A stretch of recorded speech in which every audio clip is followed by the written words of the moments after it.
ఆర్టీవీకి స్వాగతం. నేను మీ శ్రీనివాస్. కేంద్ర రాష్ట్ర ప్రభుత్వాలు ఎంతో ప్రతిష్టాత్మకంగా భారతదేశం మొత్తం చాలా శుభ్రంగా ఉండాలని చెప్పేసి ఇతర దేశాలతోటి పోటీ పడుతూ మరి స్వచ్ఛ భారత్ అనే కార్యక్రమాన్ని చేపట్టడం జరిగింది. అందులో భాగంగా వేల కోట్లతోటి కూడా అనేక కార్యక్రమాలు చేపట్టారు. ఇప్పటికీ చేపడుతూనే ఉన్నారు.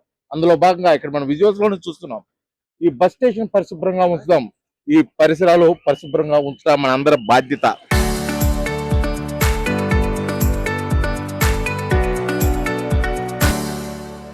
ప్రస్తుతం మనం Ongole RTC bus stand depot manager గారి కార్యాలయంలో ఉన్నాం.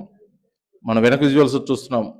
రాష్ట్ర ముఖ్యమంత్రి నారా చంద్రబాబు నాయుడు స్వచ్ఛాంధ్ర స్వర్ణాంధ్ర కార్యక్రమంలో భాగంగా ప్రతి నెల మొదటి శనివారం కూడా మంత్రులు, ఎమ్మెల్యేలు, ప్రతి ఒక్క శాసనసభ్యులు, అదేవిధంగా ప్రతి ఒక్క నాయకుడు కూడా ఈ కార్యక్రమంలో పాల్గొని రాష్ట్రాన్ని స్వచ్ఛాంధ్ర కూడా తీర్చిదిద్దాలని చెప్పేసి ఎన్నో కళ్ళగంటున్నాడు.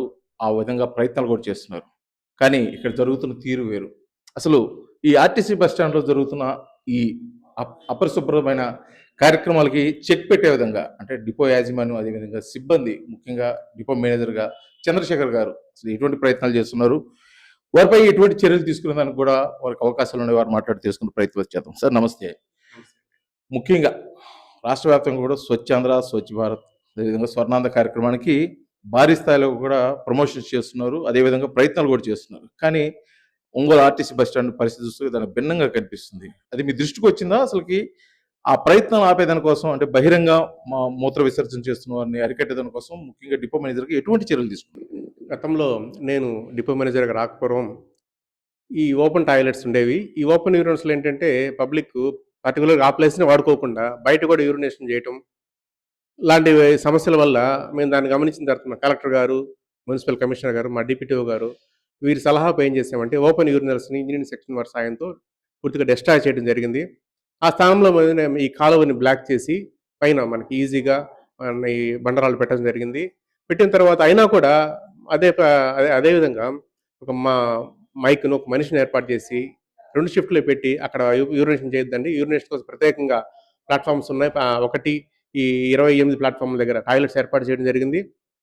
ముఖ్యంగా ఈ లేడీస్ కొరకు కూడా మనకి శుభ్రమైన టాయిలెట్స్ ఏర్పాటు చేయడం జరిగింది. అందువల్ల వాటిని వినియోగించుకోమని పదే పదే మనం ఎంక్వైరీలు చెప్పడం జరుగుతుంది. అదేవిధంగా మనిషిని పెట్టి ఈ టెంపుల్ పక్కన ప్రత్యేకంగా ఒక చిన్న మైక్ ఏర్పాటు చేసి అక్కడ చేయొద్దండి, అది చేయటం వల్ల అపరిశుభ్ర వాతావరణం వల్ల అనారోగ్య సమస్యలతో పాటుగా బస్ స్టాండ్ అపరిశుభ్రంగా ఉంటుందని ఆ వాల్ మీద రాయించడం జరిగింది. దానికి వాళ్ళు ఎల్లో కోటింగ్ కూడా వేయడం జరిగిందండి. ఇన్ని చేసినప్పటికి కూడా ఇంకా కొంతమంది ఎన్లైటన్ కాకుండా వాళ్ళు ఇంకా కూడా ఆ యూరినేషన్ కంటిన్యూ చేయడం జరుగుతుంది. దానికోసం ఏంటంటే మేము ఇంకా టాయిలెట్స్ ఏమైనా సరిపోతాయనే ఉద్దేశంతో మోడర్న్ టాయిలెట్స్ కొత్త బ్లాక్ల కోసం కూడా మేము ఆల్రెడీ డిప్యూటీ గారి రికమెండేషన్తో అడాప్ట్స్ క్రాస్ చేయడం జరిగిందండి. త్వరలో వాటికి కూడా శాంక్షన్ వస్తే కొత్తగా 2 బ్లాక్లు, ఇన్ గేట్ దగ్గర ఒక బ్లాకు, ప్లస్ మళ్ళీ ఇప్పుడు ఆల్రెడీ రిమూవ్ చేసిన ఓపెన్ టాయిలెట్స్ ప్లేస్లో కూడా ఇంకొక బ్లాక్ కొత్తగా ఏర్పాటు చేయాలని ప్లాన్ చేస్తున్నామండి. అయితే ముఖ్యంగా ఇప్పటి వరకు అంటే ఇప్పుడు ఏదైతే మూత్ర విసర్జన జరుగుతున్న ప్లేస్ వెనక పక్కేమో ఆర్టీసీ గ్యారేజ్ ఉంది, ముందు పక్కేమో బస్సు లాగే ప్లేసు, ప్రయాణికులు. మీ దృష్టికి ఎప్పుడైనా కంప్లైంట్లు రావడం జరిగింది? బాగా చాలా ఇబ్బందికరంగా ఉంది. ఎందుకంటే ఒకసేపు మేము అక్కడ నుంచునే దానికి అసలు వీలు లేకుండా పరిస్థితి, ఒక సెకండ్ కూడా ఉండలేని పరిస్థితి. అటువంటి పరిస్థితుల్లో మీకు ఏదైనా ఫిర్యాదులు రావడం జరిగిందా? ఆ ఫిర్యాదులు రావడం వల్లనే దాన్ని అలా కంటిన్యూ చేయడం కరెక్ట్ కాదు అనిపించిన తర్వాత రిమూవ్ చేసాం. రిమూవ్ చేసి దాన్ని నాపరాలతో క్లోజ్ చేయడం జరిగిందండి. ప్లస్ రోజు ఇప్పుడు 3 సార్లు అక్కడ సపరేట్ మోటార్ పెట్టించున్నాము. డైలీ వాటర్ కొట్టిస్తాం. మీకు కావాలంటే ఆ విజువల్స్ కూడా మేము చూపించగలను. డైలీ 3 టైమ్స్ అంటే ఆ వాసన స్మెల్ రాకుండా సపరేట్ మనిషిని పెట్టించి క్లీన్ చేస్తున్నాము. వాళ్ళని ఎడ్యుకేట్ చేస్తున్నాం. ప్రయాణికులు కావచ్చు, కొంతమంది మా స్టాఫ్ కూడా డిపో వాళ్ళు తెలియక చేస్తుంటారు. పర్టికులర్గా నైట్ టైమ్స్లో ఏంటంటే అంత సెక్యూరిటీ ఉండదు, అంటే గమనించే అవకాశం లేదు కాబట్టి బస్సులు వెనక్కి వెళ్ళి చేస్తున్నాం. అందుకని ఏంటంటే ఇంకొకటి ఈ 2-3 రోజుల్లో ఈ మొత్తం లైట్స్ ఏర్పాటు చేస్తున్నాం. 12 లైట్లు ఆల్రెడీ వచ్చేసినాయండి. ఈ రోజు రేపు బిగించేస్తాము. అంటే కొంత లైట్లు ఏర్పాటు చేసిన తర్వాత కొంత వాళ్ళు ఏమన్నా సిగ్గుపడి ఏమన్నా ఓపెన్ యూరినేషన్ చేయకుండా టాయిలెట్స్ వాడుకుంటారు ఉద్దేశంతో ఏర్పాటు చేస్తున్నాము. అంటే పైలట్ ప్రాజెక్ట్ కింద గతంలో ఇటువంటివన్నీ చేశారు. కాకపోతే ఇప్పుడు మీరు అన్నారు మీ సిబ్బంది కూడా ఉన్నారు. ఇప్పుడు మేము చూస్తున్నాం డే టైం కూడా ఆర్టీసీ సిబ్బంది వచ్చి నేరుగా యూనిఫామ్లోనే ఉన్నారు, బ్యాగ్స్ తగిలించుకొని ఉన్నారు, కండక్టర్ బ్యాగ్స్ అవన్నీ. వాళ్ళు నేరుగా వచ్చి అక్కడే యూరినేట్ చేస్తున్నారు. అంటే ఎటువంటి సందేశం పబ్లిక్‌కి ఇస్తున్నారని చెప్పి మనం చూడొచ్చు. అంటే ముఖ్యంగా అటువంటి సిబ్బందిపై మీరేమన్నా శాఖపరమైన చర్యలు, ఎందుకంటే కొద్దిగా నిబంధనలకు విరుద్ధంగా చేస్తున్నారు. ఇటువంటి శాఖపరమైన చర్యలు గాని, హెచ్చరికలు గాని ఏమైనా చేయడం జరుగుతుందా? తప్పకుండా అండి. ఒక ఇద్దరు ముగ్గురిని ఈ హైర్ బస్ డ్రైవర్లు అలా చూసాం. వాళ్ళ వెంటనే మేము టెర్మినేట్ చేయడం జరిగింది. వాళ్ళని విధుల నుంచి బహిష్కరించడం జరిగింది. అలాగే మా మా సిబ్బంది కూడా డిపోలని ఇద్దరిని గమనించి కన్సర్న్ డిపో మేనేజర్‌కి రిపోర్ట్ రూపంలో పంపడం జరిగింది. వాళ్ళ మీద శాఖపరమైన చర్యలు కూడా మేము ఆదేశించడం జరిగిందండి. మీరు చెప్పిన విధంగా అయితే కొన్ని డిపోల్లో గాని, కొన్ని ప్రాంతాల్లో గాని ముఖ్యంగా ఇట్లా యూరినల్ అంటే పరిసరాలు అపరిశుభ్రం చేస్తున్న వారి మీద పైలట్ ప్రాజెక్ట్ కింద సీసీ కెమెరాలు పెట్టడం, అక్కడ ఒక మనిషిని పెట్టడం, ముఖ్యంగా లైట్స్ పెట్టడం ఇవన్నీ చేస్తున్నారు కదా! ఇప్పుడు మీరు చెప్తున్నది ఆ పైలట్ ప్రాజెక్ట్ కింద అసలు ఎన్ని రోజులు ప్రారంభం కాబోతున్నారు? ఓన్లీ లైట్స్ పెట్టి తూతూ మంత్రంగా చేతులు దులుపుకుంటారా? లేతే దాన్ని పూర్తిగా శాశ్వతంగా సమస్యకి పరిష్కారం దిశగా ప్రయత్నం జరుగుతుందా? అందుకోసమే ఆ ప్లేస్‌లో ఒక పర్మనెంట్ మోడర్న్ టాయిలెట్స్ బ్లాక్ కూడా మేము ప్లాన్ చేసాం కదండీ! అది త్వరగా పూర్తి చేస్తాము. లైట్‌లయితే 2, 3 రోజులు ఏర్పాటు చేస్తాము. ఆల్రెడీ మీరు గమనించలేదు, టెంపుల్ పక్కన ఒక చిన్న పోస్ట్ మాదిరి పెట్టున్నాం. పోస్ట్ పెట్టేసి డైలీ కూడా చిన్న మైక్ పెట్టేసేసి రెగ్యులర్ ఒక ఎంప్లాయీ అనౌన్స్ చేస్తూ ఉంటారనమాట. విజిల్ కొట్టడం, అది అవాయిడ్ చేయించడం చేస్తున్నారు. 2 షిఫ్ట్‌లో ఉంటున్నారండి. ఓన్లీ అవేర్‌నెస్సే కాకోకుండా అంటే ఇప్పుడు ప్రస్తుతం మేము ఇప్పుడు వచ్చే ముందు చూసాము. అతను ఒక పక్క అవేర్‌నెస్ కోసం అని చెప్పేసి మైక్ చెప్తూనే ఉన్నాడు.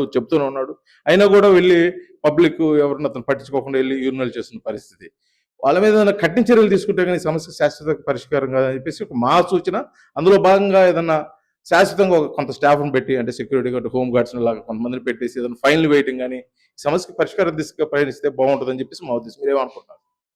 దానికి కూడా తప్పకుండా ప్రయత్నం చేస్తామండి.